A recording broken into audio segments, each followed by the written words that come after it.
grâce et la paix vous soient données de la part de Dieu notre Père et du Seigneur Jésus-Christ, chef suprême de l'Église. Amen. Que chacun d'un cœur sincère entre en lui-même et se présente devant le Seigneur pour lui demander pardon. Pardonne-nous notre manière frivole de conduire notre existence, notre indifférence envers la souffrance d'autrui, notre envie pour tous les biens du prochain, notre obsession à vouloir faire de notre vie une source de plaisir, notre indifférence et négligence par rapport au véritable trésor, ceux du ciel, et notre coupable oubli de la sainteté et de tes lois sages, bonnes et parfaites.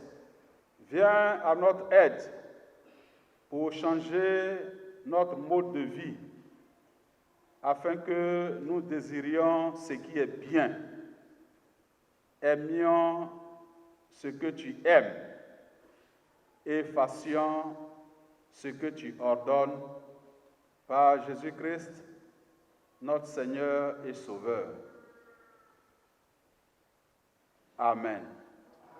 Dans sa grande miséricorde, Dieu le Père Tout-Puissant a eu pitié de nous et nous pardonne tous nos péchés. Veuillez donc vous lever et recevoir le pardon du Seigneur. Par les souffrances, la mort et la résurrection de Jésus-Christ, notre Sauveur, comme ministre ordonné de l'Église et par le commandement de Jésus-Christ, j'annonce donc à tous ceux, à toutes celles qui se répandent dès à présent et qui croient l'absolution de leurs péchés, cela au nom du Père, du Fils et du Saint-Esprit. Amen.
Tandis que Pierre et Jean parlaient au temple, survinrent les sacrificateurs, le commandant du temple et les Sadducéens, mécontents de ce qu'ils enseignaient le peuple et annonçaient en la personne de Jésus la résurrection des morts.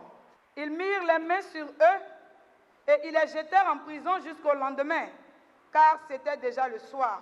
Cependant, beaucoup de ceux qui avaient entendu la parole crurent, et le nombre des hommes s'éleva à environ 5000. Le lendemain, les chefs du peuple, les anciens et les scribes s'assemblèrent à Jérusalem avec Anne, le souverain sacrificateur, Caïphe, Jean, Alexandre et tous ceux qui étaient de la race des principaux sacrificateurs. Ils firent placer au milieu de Pierre et Jean et leur demandèrent par quel pouvoir ou au nom de qui avez-vous fait cela? Alors, Pierre, rempli du Saint-Esprit, leur dit: Chefs du peuple et anciens d'Israël, puisque nous sommes interrogés aujourd'hui sur un bienfait accordé à un homme malade, afin que nous disions comment il a été guéri, sachez-le tous, et que tout le peuple d'Israël le sache. C'est par le nom de Jésus-Christ de Nazareth que vous avez crucifié et que Dieu a ressuscité des morts. C'est par lui que cet homme se présente en pleine santé devant vous. Jésus est la pierre rejetée par vous, qui bâtissez et qui est devenue la principale de l'angle.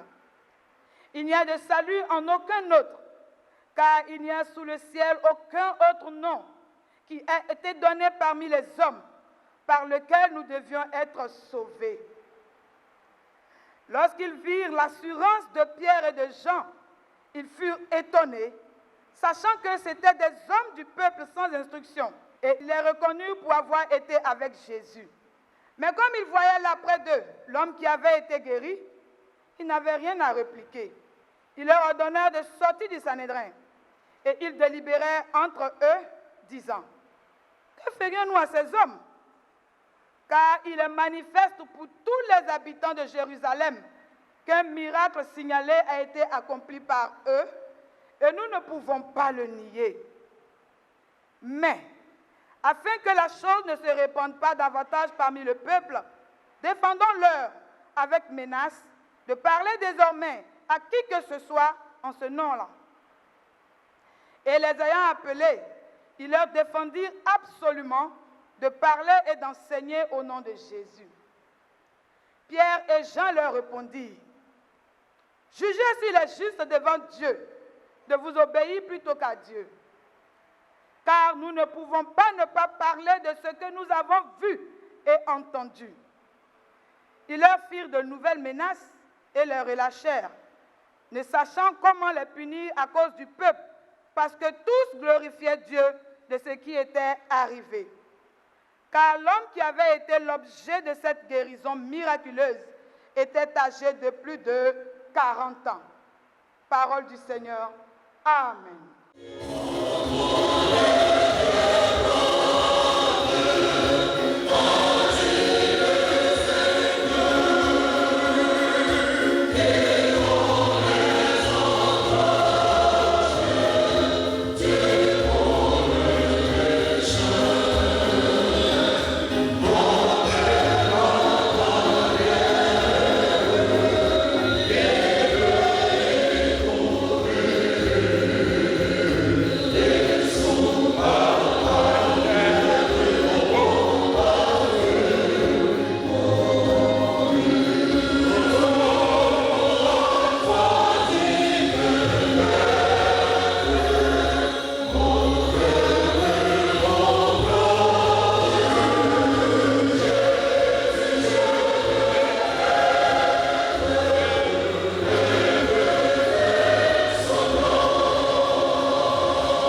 Bien-aimés frères et sœurs, vous saluez en Jésus-Christ, notre Seigneur et notre Sauveur. Amen.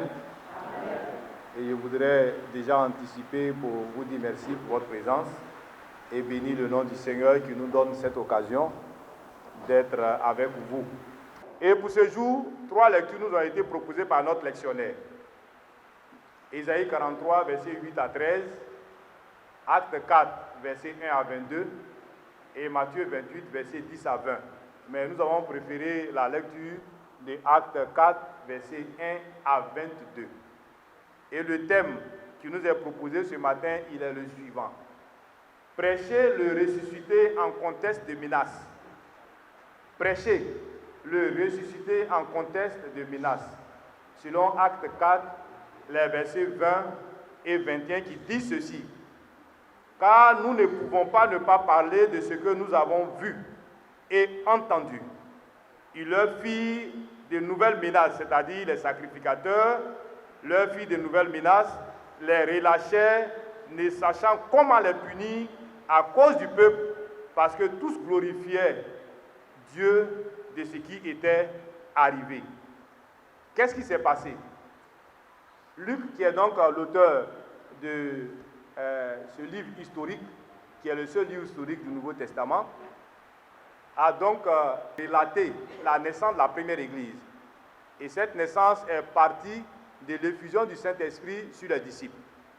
Les disciples ayant reçu le Saint-Esprit ont été galvanisés, ont reçu une force extraordinaire d'annoncer Jésus-Christ avec une certaine hardiesse qui a même étonné ceux qui sont allés loin dans les études rabbiniques, ceux qui connaissaient la Torah et qui avaient donc cette connaissance infuse de Dieu par rapport à ce que l'Ancien Testament leur avait dit. Et au-delà de ce simple fait, du courage et de l'hardiesse, ces personnes avaient été investies d'un certain pouvoir, et un pouvoir extraordinaire. Dans certains versets, les versets qui précèdent, vous allez voir même qu'on dit que certains malades venaient simplement pour que l'ombre de Pierre passe sur eux et ils recevaient la guérison. C'était extraordinaire. C'était comme si c'était un festival des miracles et des guérisons. Partout où les disciples étaient, il y avait la guérison.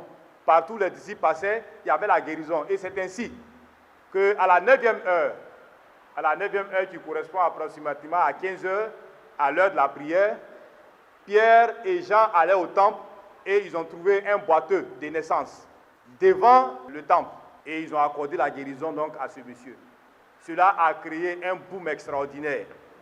Quelqu'un qui est né boiteux et qui marche comme s'il n'avait jamais été boiteux, c'est extraordinaire. Cela voudrait dire que Dieu a redressé ses os. Cela voudrait dire que Dieu a fortifié tout ce qui était en lui pour que ses pieds tiennent bon et qu'il marche à nouveau, comme s'il avait marché avant et qu'il avait eu un accident et puis il ne marchait plus. Mais c'est quelqu'un qui est né boiteux qui a commencé à marcher. Cela a donc créé un boom extraordinaire. Et les sacrificateurs, ayant vu ce qui s'est passé, ont posé la question. Qu'est-ce qui se passe? On dit non, il y a des gens qui prêchent au nom de Jésus-Christ, qu'on a tué il y a quelques jours de cela. Il est ressuscité selon eux. Et c'est celui-là qui leur donne la puissance de libérer, de guérir et de délivrer des personnes. Et ils ont trouvé que ça en était trop. Donc le soir, ils ont mis la main sur Pierre et Jean, ils les ont enfermés. Le matin, ils ont donc convoqué un procès extraordinaire pour entendre ces deux fouteurs de troubles. Mais ayant vu le peuple qui était encore là pour acclamer à ce procès, avec le boiteux qui se tenait à leur côté, ils n'ont pas eu le courage de punir Pierre et Jean. Ils ont simplement menacé Pierre et Jean en leur disant « Ne prêchez plus au nom de ce Jésus-Christ, sinon vous allez voir avec nous. » Et les disciples leur répondent « Est-ce qu'il est convenable? Parce que nous ne pouvons pas ne pas parler de ce qu'on a vu et de ce qu'on a entendu. Cela est impossible. » Bien-aimés, pour ne pas trop perdre le temps, quelles sont donc les implications de ce thème au travers du texte que nous avons lu? La première implication sur laquelle je voudrais que nous puissions tous réfléchir, c'est que ce texte nous fait comprendre une réalité que les disciples savaient avant, mais que les sacrificateurs ne savaient pas. Les disciples savent que sur cette terre, nous sommes sur un champ de bataille. C'est-à-dire, on est dans un champ de guerre. Peut-être que vous ne sentez pas, mais le diable et puis Dieu sont en train de tirer l'un sur l'autre, et puis nous, on est au milieu. Vous ne voyez pas, vous ne sentez pas, mais c'est la réalité. Et les disciples ont compris que depuis que Jésus-Christ est mort, où Jésus a dit, je suis venu non pas pour donner la paix, mais pour mettre la guerre entre le père et le fils, entre la mère et la fille, entre le cousin et l'oncle. C'est maintenant qu'ils ont compris. Et donc la menace de ces sacrificateurs ne leur fait rien. Je suis déjà en train de faire la guerre. Tu me menaces que tu vas me tuer. Mais c'est ça, qu'on est en train de faire la guerre. Est-ce que tu dis quelque chose de nouveau? Non. Tu dis quelque chose d'extraordinaire? Non. Qu'est-ce que tu dis qui peut toucher mon cœur pour me faire réfléchir ou revenir en arrière? Tu ne dis rien, tu ne parles pas. Ils ont compris cette réalité. Bien aimés, dans ce monde, on est sur un champ de guerre. C'est la mort qui nous attend. C'est pourquoi vous voyez, ces derniers temps, il y a des gens qui meurent, c'est pas ça? Il y a eu un accident de car la dernière fois. Sur 72 personnes, il y a 16 qui sont restées vivantes. J'espère que vous avez vu dans la période de Pâques. On a eu plein d'accidents. On a eu des gens qui ont été calcinés dans leur voiture. Un accident, la voiture a pris feu. Ils n'ont pas pu sortir. Ils sont morts calcinés. Il y a des cas où des gens sont morts calcinés. Bien aimé, quand on est en champ de bataille, si tu n'as pas tué, on te tue. Même si tu ne veux pas tuer, tu vas mourir de balles perdues. Parce qu'en voulant tuer l'autre, tu es au milieu. C'est pourquoi aujourd'hui, il y a des gens qui meurent de crise cardiaque, AVC, insuffisance rénale, diabète. Toutes ces maladies qu'on n'avait pas connues. Avant qu'on ait une maladie, c'est palu. Et puis on coupe les feuilles de Nîmes, on te donne, on te purige, on te donne, on te purige. 2 jours, tu te lèves, tu es en train de courir. Tu as oublié palu. Ça, ce n'est pas une maladie qui tue. On a eu insuffisance rénale, il n'y a pas son médicament. Diabète, il n'y a pas son médicament. AVC, il n'y a pas son médicament. Si tu ne sors pas handicapé, comme quand quelqu'un va en guerre, quand un soldat va en guerre, il a 2 possibilités. Soit il meurt, c'est son corps qui revient, ou bien il sort, il n'a rien eu, mais il va sortir des cicatrices, ou bien soit il vient handicapé. Il y a beaucoup d'handicapés parmi nous. Des gens qui voyaient avant, qui ne voient plus. Aujourd'hui, il y a beaucoup parmi vous qui portent les lunettes. C'est vrai ou c'est faux? C'est une réalité, mes amis. On est dans un champ de guerre. On ne se fait pas cadeau. Le diable veut détruire, veut tuer. C'est ça la réalité. Est-ce qu'aujourd'hui on a l'argent? Il n'y a pas l'argent. Est-ce que dans la bataille, là, on fait commerce? Qui va payer ce que tu vends? Est-ce que sur champ de guerre, on fait les affaires, on fait les projets pour réussir et puis ça réussit? Ça ne peut jamais réussir. Parce que ce qui importe là, c'est la guerre. Et tout coûte cher, tout augmente. Tout n'est pas en train d'augmenter. Tout a augmenté. Pas parce que les positions veulent augmenter, mais c'est la réalité. Le diable augmente toutes choses parce que nous sommes dans un champ de bataille. Ce monde-là, on est en guerre. Si tu penses que tu es en paix, laisse-moi te dire, on est en guerre. Donc si tu vis comme un homme qui est dans une situation de paix, tu vas mourir comme un simple rat, sans te rendre compte que tu es en train de mourir. C'est la réalité que les disciples ont saisi. Et c'est pourquoi ils n'ont pas eu peur d'abord de ces menaces. La deuxième implication, prêcher le ressuscité, c'est choisir son camp. Oui, quand tu dis que tu es chrétien, tu as choisi ton camp. Quand tu viens à l'église et puis tu mets tes pieds dans un temple et puis tu rentres, et puis on te demande tu es quoi, tu dis je suis chrétien, c'est que tu as choisi ton camp. Que tu le veuilles ou pas, tu as choisi le camp de qui? De Dieu. Si tu n'es pas avec Dieu, c'est que tu es avec qui? Avec le diable. Donc il y en a qui disent non, moi je ne crois pas à Dieu, je ne suis pas chrétienne, mais je ne suis pas aussi animiste, ça n'existe pas. Laisse-moi te dire, ça là, ça n'existe pas. Si tu n'es pas avec Dieu là, tu es avec le diable. Donc prêcher Jésus-Christ, bien-aimés frères et sœurs, c'est choisir son camp. En même temps que tu choisis ton camp, tu déclares la guerre au camp adverse. Quand tu dis je suis chrétien, c'est que tu as déclaré la guerre au diable. Il ne va plus te laisser passer. Il va t'attaquer jusqu'à ce que toi-même, tu réunis ton choix. Si tu n'as pas eu il va chercher ta femme. Il n'a pas eu ta femme, il va prendre tes enfants. Il n'a pas eu tes enfants, il va avoir tes parents. Il n'a pas eu tes parents, il va s'attaquer à ton travail. Il va s'attaquer à tout ce qui te coûte cher pour que tu comprennes que tu n'es pas dans le bon camp et que c'est son camp qui est le meilleur. Quand on est chrétien, on a déclaré la guerre au diable. Et cela est une réalité que beaucoup ne comprennent pas. Et oui, moi je suis chrétien, c'est comme des fidèles qui partaient en mission d'évangélisation et puis arrivés sur un pont, ils ont commencé à chanter un chant. Satan, on te détruit. Satan, on te tue. Sur un petit pont à 2 bois. Satan, on te dit, le pasteur dit, hey, il y a des amusements qu'on ne fait pas. On s'en va évangéliser, vous-même vous savez que déjà, on a déjà provoqué Satan. Maintenant, on est sur un pont à 2 bois. Le chauffeur est en train de voir si le pneu ne glisse pas. C'est là qu'il a dit, Satan, on te tue. Satan, on te détruit. Sur ce pont-là, taisez-vous. Quand tu as déjà dit que tu prêches Jésus-Christ, il n'y a rien à faire. Que tu aies insulté Satan, que tu ne l'aies pas insulté, que tu l'aies caressé, que tu ne l'aies pas caressé, que tu aies vécu comme il veut, ou bien que tu aies fait ce qu'il dit, que tu n'as pas fait ce qu'il dit, il n'y a rien à faire.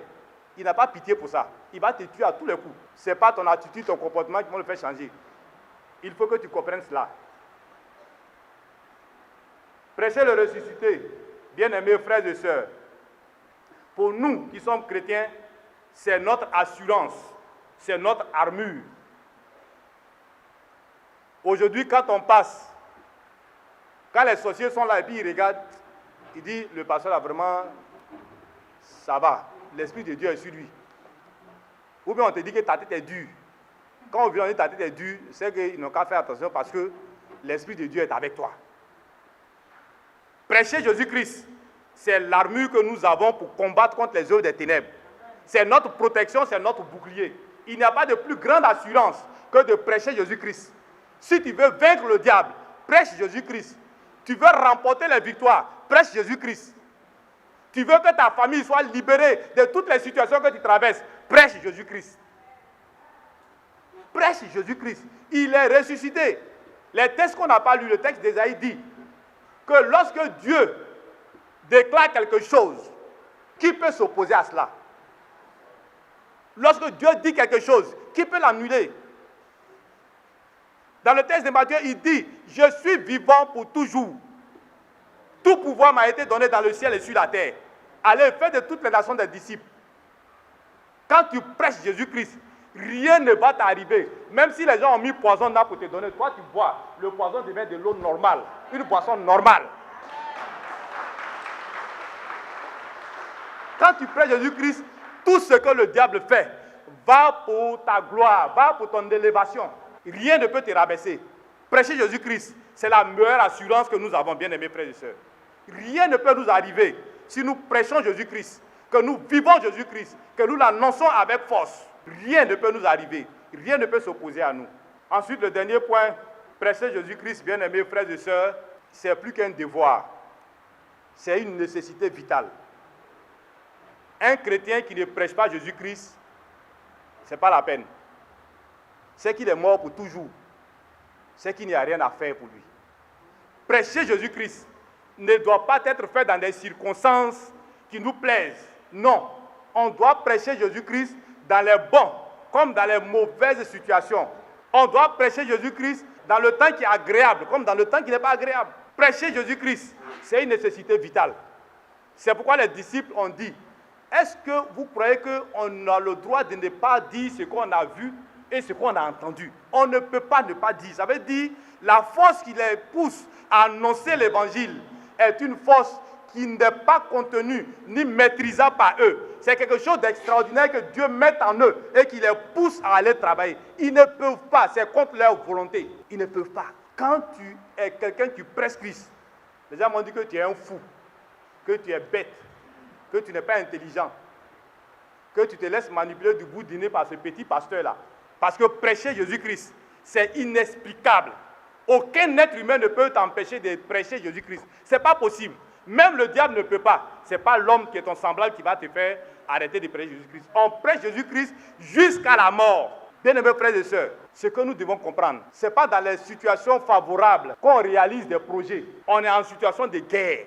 Il n'y a pas de bonnes et de mauvaises situations avec Dieu. Toutes les situations que nous vivons sont des situations de guerre. Si on dit construire un temple, il ne faut pas t'asseoir pour dire non, on a augmenté l'essence à 615 francs, on ne paye plus EVA, on paye à 200 francs, on ne paye plus ceci, c'est à 150 on paye.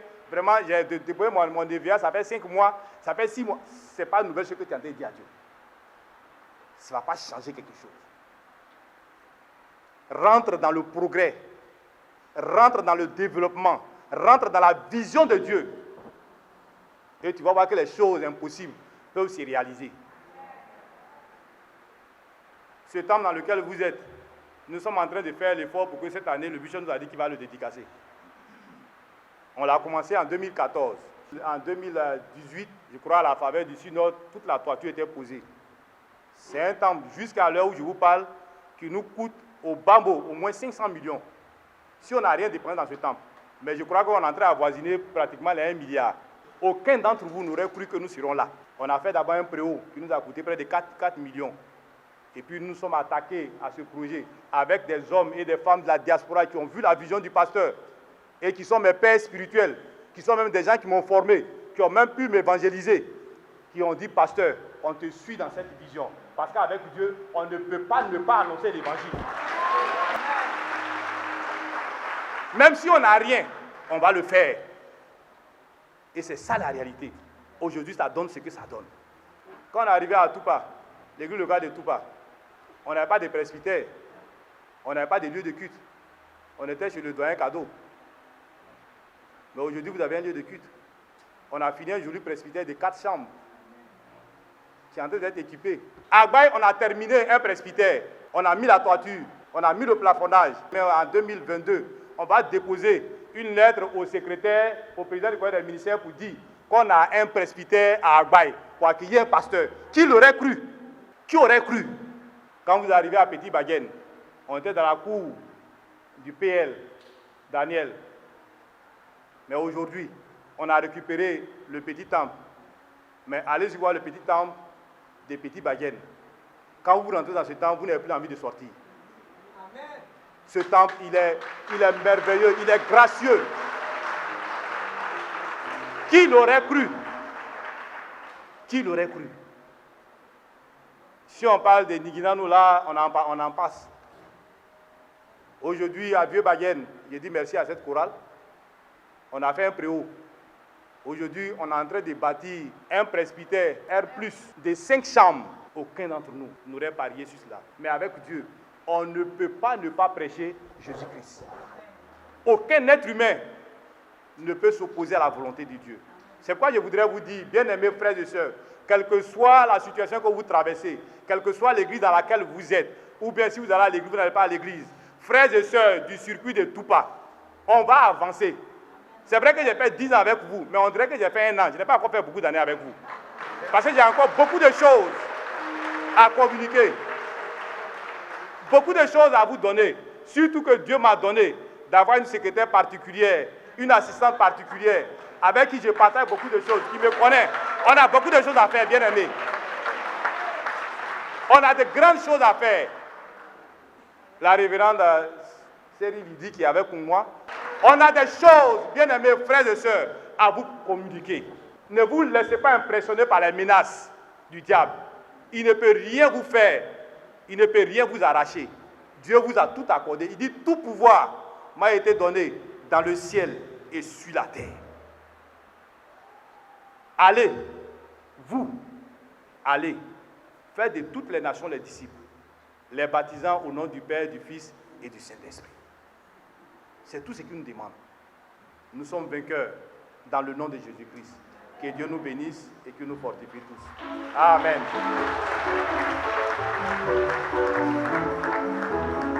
Dans la communion de l'Église universelle, veuillez vous lever et confessons notre foi chrétienne en disant « Je crois en Dieu, le Père Tout-Puissant, Créateur du ciel et de la terre. Je crois en Jésus-Christ, son Fils unique, notre Seigneur, qui a été conçu du Saint-Esprit et qui est né de la Vierge Marie. Il a souffert sous Ponce Pilate. Il a été crucifié. Il est mort. Il a été enseveli. Il est descendu aux enfers. Le 3e jour, il est ressuscité des morts. Il est monté au ciel. Il s'est assis à la droite de Dieu, le Père Tout-Puissant. De là, il viendra pour juger les vivants et les morts. Je crois au Saint-Esprit. Je crois à la Sainte Église universelle, la communion des saints, la rémission des péchés, la résurrection de la chair et la vie éternelle. Amen. Seigneur Jésus ressuscité, nous te rendons grâce pour la réalité de l'Église qui est ton corps et nous te bénissons pour la mystérieuse vocation qui nous a fait membres à part entière. Fais-nous porter les fruits de l'Esprit comme la joie, la paix, l'amour, la patience, afin que, par sa sainteté, ton Église manifeste au monde ta présence qui réconcilie. Inspire, Seigneur notre Dieu, ses serviteurs et servantes, afin qu'ils accomplissent ton œuvre de salut en ton nom, Jésus-Christ ressuscité.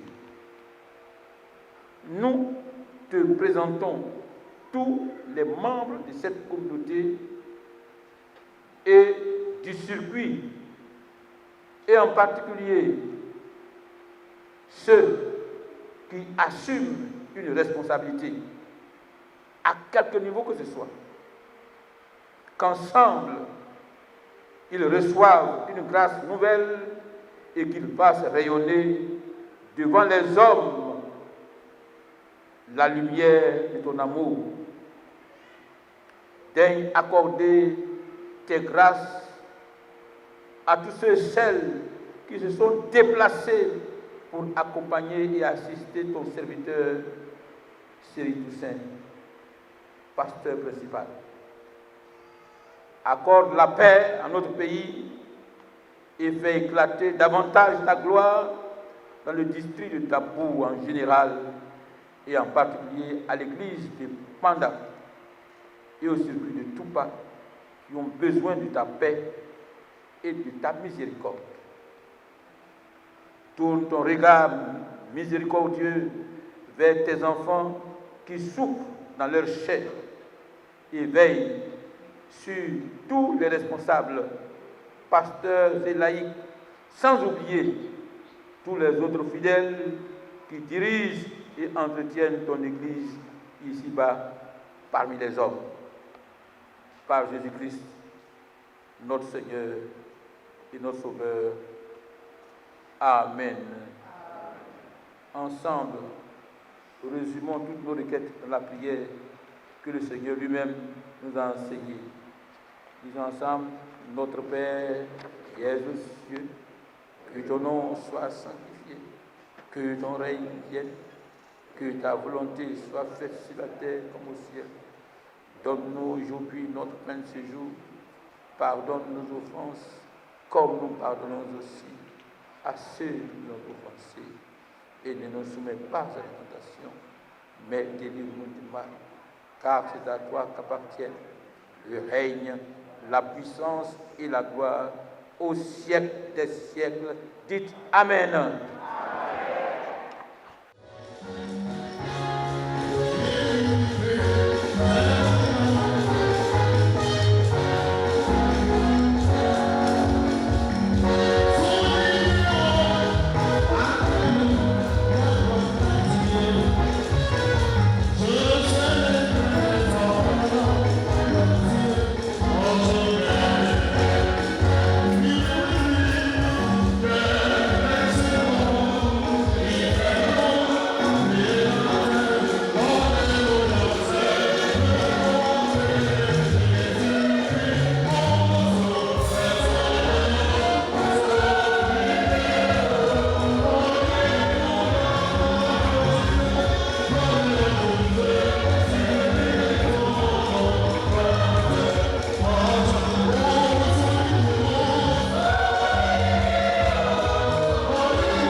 appelle de vos noms, vous vous positionnez. Fanfare, animation. Nous invitons le pasteur principal et son épouse à s'installer. Le district de Davout, très rapidement, à la tête à l'EPL.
Merci à chacun d'entre vous.